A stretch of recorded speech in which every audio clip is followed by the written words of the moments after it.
You make tough calls when caring for acutely ill and injured children. Join us for strategy and support through clinical cases, research, and reviews, and best practice guidance in our ever-changing acute care landscape. This is your Pediatric Emergency Playbook. Welcome to the Playbook. I'm your host and coach, Tim Horechko. Here's another focused topic: the Pediatric Eye Exam in the emergency department. The main differences between the adult and pediatric eye exams are depth and breadth of the exams. In adults, there's typically more morbidity involved. Advancing age, hypertension, diabetes, smoking, all of that. So you can have multiple acute and chronic problems all at once. They need a thorough exam, including visual acuity, intraocular pressure measurements, and a slit lamp exam. The balancing factor is that most adults can cooperate with you, and more importantly, they can communicate back with you. In children, especially pre-verbal children, we're limited and we have to modify our exam. We work within our limits to get the information we need to assess function or need for further investigation. Luckily, children tend to present with one acute issue that we can then put all of our efforts on. Now, I'll leave the full, unadulterated pediatric eye exam with all of the bells, whistles, prisms, and diopter assessments that your little heart could desire to the ophthalmologist. We're going to focus today on what's helpful to us in the ED, either to manage ourselves or to communicate our concerns to the ophthalmologist to get follow-up. And here you have real power. Most of the pediatric eye exam is very hands-on clinical with minimal equipment. We can do 90% of it very well in the ED if we have a systematic approach. So let's focus. We'll start with the more general and move to the specific. Of course, a careful history is important. Most complaints will be infectious, so conjunctivitis, blepharitis, hordeola, all of those things are very familiar to us.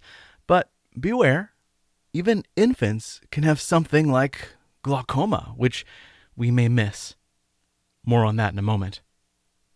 Of course, keep in mind the typical adult exam that has been hammered into us. Visual acuity, extraocular movements, lids, lashes, conjunctiva sclera, cornea, anterior chamber, iris, lens, anterior vitreous. There's even an abbreviation list that needs a decoder ring and a secret handshake. Or was that a wink? Anyway, the last few of this list would require a slit lamp, and it's rare that you'll have a child that can cooperate with you enough for that. So we're going to modify our emergency pediatric eye exam to include what we need to know now: visual acuity, extraocular movements, lids, lashes, conjunctiva sclera, cornea, and the more pediatric specific components of symmetry, confrontation, and the red reflex. So let's go step by step. Visual acuity in older children, adolescents, and adults starts with the Snellen chart. You know, the read the random letters, get a number like 20/20. If a patient's eyesight is too poor for that, we can have them try to count fingers. If they can't do that, hand movement. And the worst vision present is only light perception. In children who don't know their alphabet yet, we can modify. We can use other charts that use figures or pictures to get an actual quantitative analysis. In preverbal children, who obviously can't tell you what they see, we assess for fix and follow. That is, will the child look at a distracting object like a toy that you shake in front of each eye and see if the children fixates on it and follows it? Grab a few cool-looking toys or distracting things that will get the child's attention and see if he fixates on it, follows it, and the object will then create a little show. At least you'll entertain the people around you. If the child truly can't fix and follow, he may be only able to have light perception. Again, we can't reliably ask this sometimes, so we assess for blink to light. That is, you shine a bright light in each eye to see if the child blinks to it, a modified light perception. Remember that with the littlest ones, they get bored very easily. You may have to be creative with what objects you use to get their attention. You'll have to work at it, or you'll end up with false positives. That is, you'll think that they can't fix and follow because they can't see what you're trying to distract them with, but it may just be that, and I'm sorry to be the one to tell you this, you may be boring. No, not you. Of course, I would never tell you that you're boring. No one who listens to this podcast is, obviously. We don't want other people to generate false positives. So grab a few cool distracting toys or stickers. The unspoken rule is one thing, one object for one test. Once the novelty wears off, they won't care and you won't know if it's a visual acuity problem or a boredom problem. You can assess extraocular movements at the same time by moving the cool distracting object in the cardinal directions to check cranial nerves. Lids, lashes, conjunctiva sclera. Observe for edema, discharge, erythema. Spend some time just observing the child. The best way to have him or her look in your direction is to hold a smartphone at the level of your forehead or chin with a cool cartoon playing. If you don't have that, put a funny sticker on your forehead between your eyes so that the child can silently judge you. Make it a colorful one. Make it a game. While you're at it, while you're observing, make careful observations about the sclera and the conjunctiva. Injection is a marked increase in vascularity, and it's a general finding for irritation, maybe conjunctivitis. Chemosis is a swelling under the conjunctiva, which may be because of a severe case of conjunctivitis or other causes like trauma, foreign body, severe allergy or angioedema, or even metabolic causes like thyroid disease. The windows to the body. Another important way to assess the integrity of the conjunctiva is the Woods lamp exam. Since it's the most aggressive part of the pediatric eye exam, we'll save that for last to look at our cornea. Symmetry of the eyes is easy to assess. We use the corneal light reflex, formerly known as the Hershberg Test. Take your light source. Probably easiest here to use the otoscope without speculum or a pen light. We need a relatively small focused light source to assess its reflection on the cornea. We're looking for a little white dot of light and for symmetry, using the pupil as a reference. It's nice to start with the Hershberg test here because all of these shining lights into the child's eye, it can be pretty irritating, and this is the least aggressive of all of them. You can ease the child into the rest of your exams if you start out slow. So show even the preverbal child that you're looking into your own eyes, then mommy or daddy's eyes, and then how cool the light is when it lights up the child's fingertip when you press against it, and then smoothly and seamlessly at the child's eyes. If you do this in a rapid-fire, smooth way, it's an almost hypnotic experience. They'll follow through with you. Look at how the light reflects on the cornea in relation to the pupil. You'll see a little white dot on each eyeball. Ideally, you have it centered on each pupil. Depending on where you are in relation to the child, of course, each white dot reflection may be off, but they can be symmetrically off center, and that's okay. Just look for symmetry. The Hershberg test can detect exotropia. One or both eyes are oriented off-center, so pointing laterally. Esotropia, the opposite. One or both eyes pointing medially. Or hypertropia, you guessed it, one eye deviated up. Or hypotropia, one down. Any malalignment is strabismus, and we should catch this early and hopefully refer for treatment with corrective glasses or possibly surgery. When a baby has strabismus and we don't catch it, the brain learns to shut off that part of the visual stimulus, and then that develops amblyopia, which can cause a type of stereo blindness. It's better to over-refer than ignore malalignment. Confrontation is an important part of the pediatric eye exam because it can pick up so much. It's like getting a patient to walk in the emergency department. It's a combination exam because all of their CNS has to be functioning from the executive level all the way down to the muscle motor plate. Confrontation is sort of the eye exam equivalent. If you have normal confrontation, normal cover-uncover test, you're probably okay as far as your cranial nerves go, in addition to your visual fields. Confrontation tests visual fields, but it also incorporates visual acuity, extraocular movements, attention, and fixation. You cover one eye at a time. Ideally, the child is sitting in the parent's lap. You play some games, get him nice and comfy, have mom or dad gently hold one eye closed. Little kids will try to cheat, so don't expect to hold your own hand over their line of sight and not have them try to look around.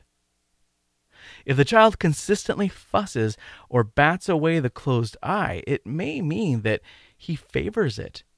That is, if one eye is better than the other, the child will naturally be upset if you cover it up while you're doing something cool, like showing Dora do a dive bomb off the gurney.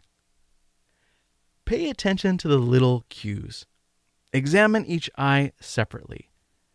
You can also do the saccade test, in which you move that object in large arcs, looking at eye movement for saccades. The red reflex.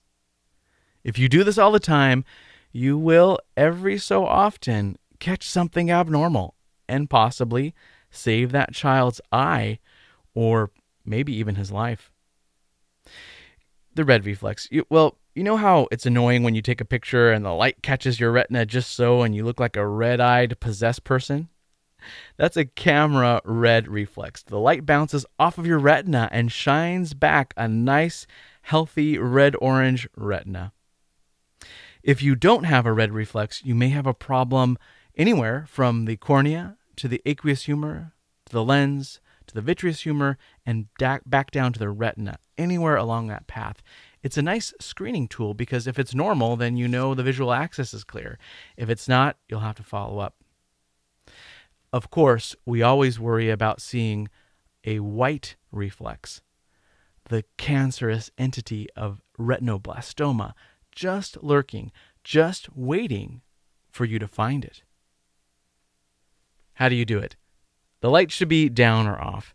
Use all of your tricks that we talked about to calm the child in his parent's arms, and you're going to use the ophthalmoscope at setting 0, about 12 to 18 inches away from the child. You should look directly in them, in their visual acuity, directly at them for the red reflex. You may have to change your angle depending on where they're looking, but find some way to look at them square in the eyes. Look at each eye separately, then again together, to see that they show a similar brightness and hue. Any dulling, dimming may mean a problem anywhere from the tear film, cornea, aqueous humor, crystalline lens, all the way down to the vitreous humor. Again, the good news is that if you get a nice, bright, orange-red reflex from both eyes, the visual axis should be nice and clear and you're in good shape. The red reflex is that great screening test we use. Now, that said, you may pick up an asymmetric red reflex. That is, one side is less reflective of light than the other, or you may see the white reflex that we talked about, or there may just be some subtle changes that you want to make sure that you note. A big problem that we miss is congenital cataracts, caused by all types of genetic, metabolic, or infectious causes. Now, if you're really good, you may see a difference in the red shade of the reflex from cephalad to caudad, and possibly differences between eyes. One eye may show a nice red-orange hue that fades darker inferiorly. If both eyes have that same hue pattern, that same fading down pattern, then great. There's symmetry and you're all right. But if you see that there's a difference in hues, you may have a positive Bruckner test on your hands. Just say that word and you'll astonish your ophthalmologist. Enough of that for now. Another important condition that you may need to intervene on is pediatric glaucoma. Adults will present with acute angle closure glaucoma in a dramatic, painful red eye kind of way. In infants, toddlers, and young children, there may be no symptoms, but your red reflex will also be diminished, possibly in both eyes. Also, these children tend to have big, beautiful eyes that everyone loves and comments on. There's even a term for it. What, you didn't want any more terminology? Come on. It's just one more word. Okay, here it is. Buphthalmos, an abnormally large eye. Buphthalmos, B-U-phthalmos. In congenital glaucoma, or the acquired version, infantile glaucoma, the child may show big, beautiful eyes that everyone comments on, but they harbor a secret. The child's sclera is very elastic, and the intraocular pressures build slowly. If you see a cow's eye on a small child, beware of possible increased pressures. In fact, bous in Greek is cow, ophthalmos, eye. So buphthalmos, cow's eyes. Big and beautiful, but just not normal. You won't be able to do a tonopen in a small child to check for a quantitative pressure, but if you're so bold, you can put gentle pressure, and I mean very, very gentle pressure on the eyelids to feel for no give, or maybe there's a difference in both, in one or the other. I don't do this routinely, but if pediatric glaucoma is on the differential, you may need to do this to assess for increased intraocular pressure. Speaking of now more invasive examination techniques, sometimes you got to look at the child's cornea to see if there's a foreign body, abrasion, perforation, or even a dendritic pattern. We often save this for last because there is no going back from prying a toddler's eyes open. He will remember you. To perform the Woods lamp exam, you'll need a topical anesthetic like tetracaine, a blacklight source like a Woods lamp, and one or two helpers. In the infant or toddler, you'll need the parent to hold the child's head, an assistant to pry open the eyes, and then you'll instill a drop or two of topical anesthetic. Let the child blink, blink, blink, cry, cry, cry, and feel that sting. He'll calm down. It's not very pleasant, but in a minute or so, he'll feel better. You can pry open those eyes, turn off the lights in the room, and touch the fluorescein strip to the lower bulbar conjunctiva. Use the Woods lamp to observe. The child will be upset. He'll look around. Try to get a sense of, is there an abrasion? Is there increased uptake? If you're unsure whether the fluorescein uptake is an abrasion or not, you can manually blink for the child, and that extra dye will be dispersed. A Seidel's sign is uncommon, but that's an eye waterfall. The fluorescein will be displaced by a slow trickle of aqueous humor running down the sclera. That is a ruptured globe. A dendritic lesion, or even the possibility of one, needs an emergent ophthalmology consult and exam. And if that means transfer, so be it. Herpes on the eye is no joke.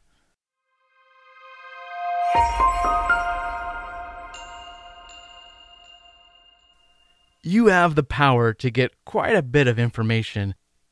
All you need are your hands and a good light source. In summary, we check visual acuity, either with fix and follow for preverbal children, or the Snellen's chart for verbal children. Extraocular movements, lids, lashes, conjunctiva, sclera, cornea. Symmetry with the Hershberg white dot symmetry test. Confrontation, the cover-uncover test, to see if the visual fields are intact or if one eye is dominant.